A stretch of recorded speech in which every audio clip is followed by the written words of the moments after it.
अस्सलाम वालेकुम my dear viewers. I hope कि आप सब खैरियत से होंगे। इससे पहले कि हम अपना लेक्चर स्टार्ट करें, मैं आप सबसे रिक्वेस्ट करती हूँ कि मेरे चैनल आई टेक सोल्यूशन को सब्सक्राइब करें, लाइक करें, शेयर करें and please don't forget to press the bell icon. आज हम बेसिकली कंपोनेंट्स ऑफ कंप्यूटर के बारे में डिस्कस करेंगे। पहले तो मैं आपको बताऊं कि कंप्यूटर जो है, अगर हम देखें कि तो मेन उसके दो पार्ट होते हैं, या हम उसको कहें कि हम उसको दो कैटेगरीज में डिवाइड करते हैं। एक है hardware and the other one is software. जितने भी आपके फिज़िकल कंपोनेंट्स होते हैं कंप्यूटर के साथ अटैच, जिनको आप देख सकते हो, आप उनको फील कर सकते हो, आप उनको टच कर सकते हो, उन सब को हम हार्डवेयर कंपोनेंट्स कहते हैं। और जो आपके पास ऐसी कंप्यूटर में चीज़ है जिसको आप प्रोग्राम्स कहते हो, सेट ऑफ इंस्ट्रक्शंस कहते हो, जो कि आपको नज़र नहीं आते, that are called our computer software. Computer software और कंप्यूटर हार्डवेयर दोनों मिलकर ही कंप्यूटर बनाते हैं। Both are of equal importance. अगर आपके पास हार्डवेयर है और सॉफ्टवेयर नहीं है, तब भी आप कुछ नहीं कर सकते। आपके पास सॉफ्टवेयर है और हार्डवेयर नहीं है, तब भी आप कुछ नहीं कर सकते। दोनों मिलके काम करते हैं, तो तभी एक कंप्यूटर जो है वो अपना काम परफॉर्म करता है। अगर हम अपने कंप्यूटर में देखें तो बेसिकली जब हम उसको डिवाइड करते हैं कि उसके हार्डवेयर कंपोनेंट्स कौन कौन से हैं, तो उनमें इनपुट डिवाइसेस आते हैं, output devices, our system unit, storage devices and communication devices. अब हम वन बाय वन इनके बारे में इंफॉर्मेशन लेते हैं। सबसे पहले हम डिस्कस करते हैं कि इनपुट डिवाइसेस क्या हैं। इनपुट डिवाइसेस हमारे ऐसे हार्डवेयर कंपोनेंट्स होते हैं जिनको हम इस्तेमाल करते हैं कंप्यूटर के अंदर डाटा और इंस्ट्रक्शंस डालने के लिए। A hardware component used to enter data and instructions into the computer is called input device. अब जिसमें एक टर्म स्टार्ट हुई है, यूज़ हुई है डाटा। तो डाटा क्या है जी? Data is the collection of facts that is in raw form, जो कि हम इनपुट डिवाइस की मदद से कंप्यूटर में एंटर करते हैं। जब भी हम कंप्यूटर से कम्युनिकेट करना चाहते हैं, जब भी हम कंप्यूटर से बात करना चाहते हैं, उसको कोई इंस्ट्रक्शन देना चाहते हैं, उसको कोई कमांड देना चाहते हैं, तो उसके लिए हम इनपुट डिवाइस यूज़ करते हैं। अब इनपुट डिवाइसेस में जो मोस्ट इम्पॉर्टेंट और मोस्ट आप कहेंगे प्रिमिटिव वन है, दैट इज़ कीबोर्ड। कीबोर्ड जो है उसको क्यों इनपुट डिवाइस जो है वो सबसे पहले वाला जो इनपुट डिवाइस था वो कीबोर्ड क्यों था? क्योंकि कीबोर्ड जो है वो टाइपराइटर से मिलता जुलता था, और कंप्यूटर के इस्तेमाल करने से पहले टाइपराइटर पे काम किया जाता था। तो जो भी टाइपराइटर के यूज़र थे, उन्होंने टाइपराइटर की जगह पे कंप्यूटर को इस्तेमाल करना था, तो उससे मिलता जुलता जो इनपुट डिवाइस आया था, दैट वाज कीबोर्ड। और बेसिकली जिस तरह हमें पता है कि हमारे पास डाटा जो है वो डिफरेंट टाइप का होता है। वो टेक्स्ट की फॉर्म में हो सकता है, वो साउंड की फॉर्म में हो सकता है, वो ग्राफिक्स की फॉर्म में हो सकता है। तो जो हमारा ये जो कीबोर्ड डिवाइस है, बेसिकली ये टेक्स्ट को एंटर करने के लिए इस्तेमाल होता है। टेक्स्ट क्या होता है? टेक्स्ट हमारा होता है कि उसके अंदर हम अल्फ़ाबेटिक और न्यूमेरिक्स डालते हैं, यानी हम कहते हैं कि this is alpha numeric data type. Alphabets में हमारे लोअर केस एबीसी, जिसको आप छोटी एबीसी या स्मॉल एबीसी कहते हो, और अपर केस एबीसी, और नंबर्स आते हैं 0 टू 9। इसकी मदद से जो यूज़र है टाइप करता है कीज़ को, और फिर डाटा जो है वो कंप्यूटर के अंदर जाता है, और फिर अकॉर्डिंगली उसके ऊपर प्रोसेसिंग स्टार्ट होती है। नेक्स्ट जो हमारा इनपुट डिवाइस है, दैट इज़ माउस। माउस जो है वो हमारा ऐसा इनपुट डिवाइस है जिसकी मदद से जब उसको हम मूव करते हैं तो स्क्रीन के ऊपर एक ऑब्जेक्ट जो है वो मूव करता नज़र आता है। नॉर्मली वो एक एरो की फॉर्म में होता है, लेकिन आप उसको चेंज भी कर सकते हो, उसको हम पॉइंटर कहते हैं। आप जैसे ही माउस जो है उसको आप मूव करते हो, तो वो पॉइंटर है वो आपकी स्क्रीन के ऊपर मूव होता है। माउस के ऊपर डिफरेंट बटन्स लगे होते हैं। नॉर्मली राइट बटन और लेफ़्ट बटन होता है, इसके ऊपर क्लिकिंग होती है। माउस की मदद से आप ड्रैगिंग करते हो, आप सिलेक्शन करते हो। जिस चीज़ के ऊपर आपने कोई आपका डेस्कटॉप है, उसके ऊपर आपने कोई सॉफ्टवेयर खोलना है, कोई, तो आप उसको डबल क्लिक करते हो तो वो खुल जाता है। अगर आपने उसी के करैक्टरिस्टिक्स देखने हैं तो आप राइट क्लिक करते हो तो उसकी उस ऑब्जेक्ट की, उस चीज़ की पर्सनल प्रॉपर्टीज़ निकल आती हैं। तो इस तरह से ये माउस काम करता है।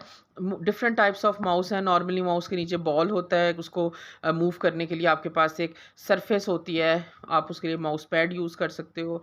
आप उसको डेस्क के ऊपर मूव कर सकते हो। जैसे जैसे आप उसको मूव करते हो वैसे वैसे जो पॉइंटर है वो स्क्रीन के ऊपर मूव करता है और आप अपना काम बहुत इजीली कर सकते हो। उसके बाद जो हमारे आते हैं that is our output device. Output device को अगर हम डिफ़ाइन करें तो आउटपुट डिवाइस हमारा ऐसा डिवाइस होता है जो कि हम यूज़ करते हैं to get the information, to get the result, to get the output from the computer. Input device में मैंने आपको बताया था कि जब हमने कंप्यूटर से बात करनी होती है, जब यूज़र ने कंप्यूटर से बात करनी होती है, जब आपने कंप्यूटर से बात करनी होती है, तो उसके लिए आप इनपुट डिवाइस यूज़ करते हो। लेकिन जब कंप्यूटर ने आपको रिज़ल्ट के बारे में बताना होता है तो वो उसके लिए आउटपुट डिवाइस यूज़ करता है। हमारे पास जो है आउटपुट, आउटपुट क्या है? आउटपुट प्रोसेस्ड डाटा होता है। वो डाटा जिसको आपने रॉ फॉर्म में डाला था, उस पे प्रोसेसिंग के बाद अब वो जो डाटा है वो आपका इंफॉर्मेशन में, आउटपुट में, रिज़ल्ट में चेंज हो गया है और वो आप with the help of output device जो है वो उसको देख सकते हो, रिसीव कर सकते हो। अब आउटपुट देखी जाए तो हमारे पास 2 तरह की आउटपुट होती है। एक जो आउटपुट होती है उसको हम सॉफ्ट कॉपी कहते हैं, एक जो आउटपुट होती है उसको हम हार्ड कॉपी कहते हैं। हार्ड कॉपी जो है वो तो सिंपल प्रिंटेड फॉर्म है, जैसे आपकी बुक्स होती हैं। सॉफ्ट कॉपी जो है, जो आपको मॉनिटर की स्क्रीन के ऊपर नज़र आती है, वो आपकी सॉफ्ट कॉपी है। जो आप स्पीकर्स की मदद से आवाज़ सुनते हो, वो सॉफ्ट कॉपी है। जैसे अब आप मेरी आवाज़ सुन रहे हो, दिस इज़ सॉफ्ट कॉपी। अगर आप रिटन फॉर्म में कोई बुक है तो दैट इज़ उसकी हार्ड कॉपी। लेटर आपका हार्ड कॉपी की एग्जांपल है। टेलीफोन पे आप बात सुनते हो वो सॉफ्ट कॉपी है। तो इसी तरह से अगर आपने सॉफ्ट कॉपी की फॉर्म में आपकी आउटपुट है तो उसके लिए आप जो आउटपुट डिवाइस यूज़ करते हो that is your display screen और मॉनिटर। मॉनिटर जो होता है सिंपल होता है, मोस्टली हर कंप्यूटर के साथ अटैच होता है या यूज़ करते हैं किया जाता है कंप्यूटर में to display text, graphics and video on the screen. ये भी इनके भी चेंज होती रही शक्ल। Cathode ray, CRT tube, cathode ray tube से ये छोटे से छोटे होते गए, इनकी टेक्निक इनकी बदलती गई। जैसे जैसे इनकी टेक्नोलॉजी चेंज होती गई, एलसीडी, एलईडी, प्लाज्मा स्क्रीन, अब डिफरेंट टाइप्स ऑफ जो है मॉनिटर्स जो हैं वो अवेलेबल हैं, डिस्प्ले स्क्रीन्स अवेलेबल हैं। हार्ड कॉपी के लिए आप जो यूज़ करते हो आउटपुट, अगर आपने प्रिंटेड फॉर्म में लेनी है, हार्ड कॉपी की फॉर्म में लेनी है, तो उसके लिए हम जो डिवाइस यूज़ करते हैं दैट इज़ प्रिंटर। ये भी अब आपके लिए कोई एक नई चीज़ नहीं है। आप कोई चीज़ बनाते हो, फॉर एग्ज़ाम्पल आपने वर्ड पे कंपोज़ किया, अपनी असाइनमेंट बनाई, कोई काम किया, आप उसको प्रिंट की कमांड देते हो और आपका जो प्रिंटेड फॉर्म में जो आपका काम है वो सारा का सारा प्रिंटेड आउटपुट की फॉर्म में प्रिंटर की मदद से आपके पास आ जाता है। एक और तरह का आउटपुट डिवाइस जो हम डिस्कस कर रहे हैं वो है स्पीकर्स। स्पीकर हमारा ऐसा आउटपुट डिवाइस है, अगर आपने साउंड की फॉर्म में आउटपुट लेनी है, आप म्यूज़िक सुनते हो, आप आवाज़ सुनते हो, उसके लिए आपने लेनी है तो उसके लिए जो आप आउटपुट डिवाइस यूज़ करते हो दैट इज़ स्पीकर्स। अब हमने डिस्कस कर लिया इनपुट डिवाइस, हमने डिस्कस कर लिए कुछ कॉमनली यूज्ड आउटपुट डिवाइस। इसके अलावा भी बहुत ज़्यादा इनपुट और आउटपुट डिवाइसेस जो है एग्जिस्ट करते हैं, लेकिन हमने जो मेनली यूज़ होते हैं, जो एक आम आपके सिस्टम के साथ, आपके पीसी के साथ, आपके कंप्यूटर के साथ अटैच होते हैं, वो आपके घर का है या आपके ऑफिस का है या आपके कॉलेज का है, आपके स्कूल का है, तो बेसिकली यही इनपुट आउटपुट डिवाइसेस जो हैं उसके साथ अटैच होते हैं। अब हमने ये तो देख लिया कि जी हमने डाटा इनपुट किया, वो आउटपुट में चेंज हो गया। वो आउटपुट में कैसे चेंज हुआ? After processing. अब ये जो प्रोसेसिंग है ये कहाँ होनी है और जिस जगह पर होनी है वो जगह, वो चीज़ कहाँ पर इंस्टॉल है? तो जी वो इंस्टॉल है हमारे सिस्टम यूनिट में। सिस्टम यूनिट नॉर्मली क्या है, एक केस होता है, वो हॉरिजॉन्टल भी हो सकता है, वो वर्टिकल फॉर्म में भी हो सकता है। उसके अंदर क्या है कि जी उसके अंदर अगर आप देखते हो तो सबसे इम्पॉर्टेंट चीज़ जो उसके अंदर लगी होती है दैट इज़ मदरबोर्ड। उस मदरबोर्ड के ऊपर भी प्रोसेसर लगा होता है और इसके अलावा सिस्टम यूनिट के अंदर आपका जो सप्लाई होती है पावर सप्लाई है, आपकी डीवीडी सीडीज़ वगैरह के लिए ड्राइव है, आपके पीछे एक्सपेंशन स्लॉट्स होती हैं सिस्टम यूनिट के, इसके अलावा हार्ड डिस्क, ये सब की सब चीज़ें जो हैं ये सिस्टम यूनिट के अंदर मौजूद होती हैं। सबसे पहले हम डिस्कस करेंगे मदरबोर्ड के बारे में। नाम से ही पता चल रहा है मदरबोर्ड यानी मेन बोर्ड है, आपका मेन सिस्टम बोर्ड है।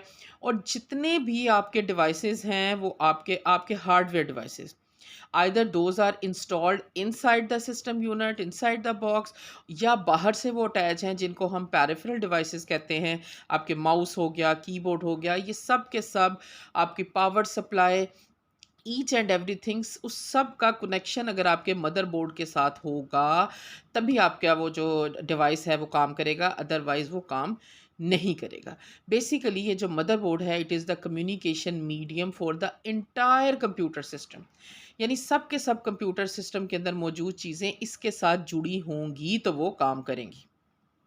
ये इसका मदरबोर्ड है, इसका मेन बोर्ड है, और इसके ऊपर ही जिसको आप कहते हो सीपीयू वो लगा होता है। अब ये सीपीयू क्या है? CPU stands for central processing unit. आप देख सकते हो ये कैसा दिखता है, और ये आपके मदरबोर्ड के ऊपर लगा होता है।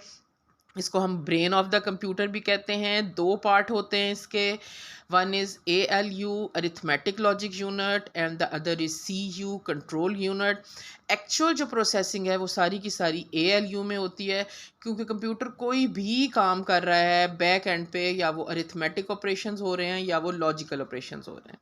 अरिथमेटिक ऑपरेशंस में वही ऑपरेशंस हैं, वही काम हैं, वही कैलकुलेशंस हैं, जैसे एडिशन है, सब्ट्रैक्शन है, डिवीजन है, मल्टीप्लिकेशन है, जो आप अपनी डेली लाइफ में करते हो। जहाँ तक बात आती है लॉजिकल ऑपरेशंस, तो लॉजिकल ऑपरेशंस में कंपैरिजंस आते हैं बिटवीन टू वैल्यूज़, कि which one is greater, which one is less than, which one is less than or equal to, which one is greater than equal to, which values are equal to each other, which are not equal to each other। और computer जितने भी काम कर रहा है, जो भी वो काम कर रहा है बैक एंड के ऊपर अरिथमेटिक और लॉजिक ऑपरेशंस ही चल रहे हैं।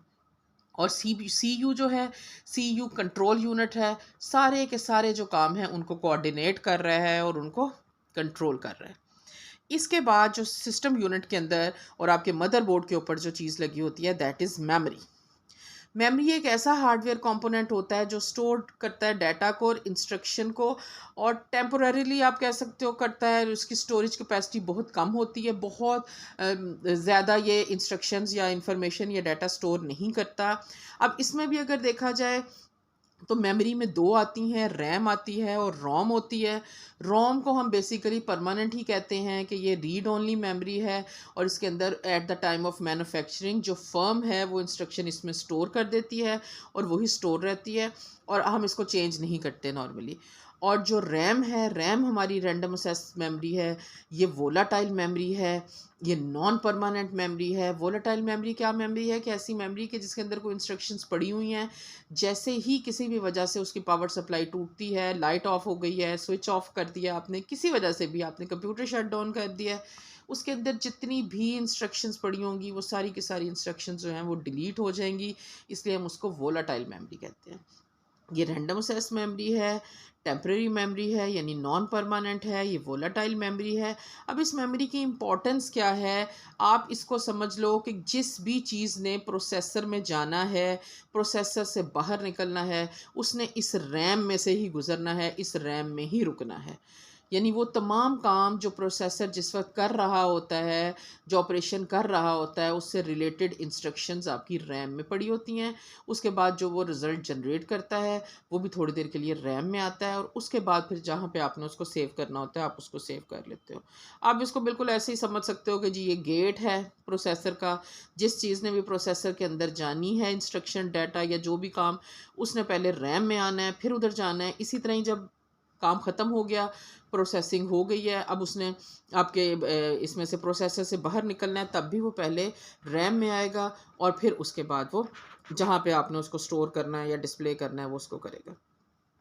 अच्छा, अब इसके बाद जो हमारे पास चीज़ें आती हैं वो हमारा है स्टोरेज डिवाइसेस। हमने देखा कि मेमोरी थी, मेमोरी की कैपेसिटी इतनी ज़्यादा नहीं थी, परमानेंट भी नहीं था उसके अंदर स्टोरेज, वोलाटाइल थी, और लेकिन हमें तो पता है कि हम कंप्यूटर में कुछ ऐसी चीज़ें स्टोर करते हैं जो हम हमेशा के लिए स्टोर कर लेते हैं।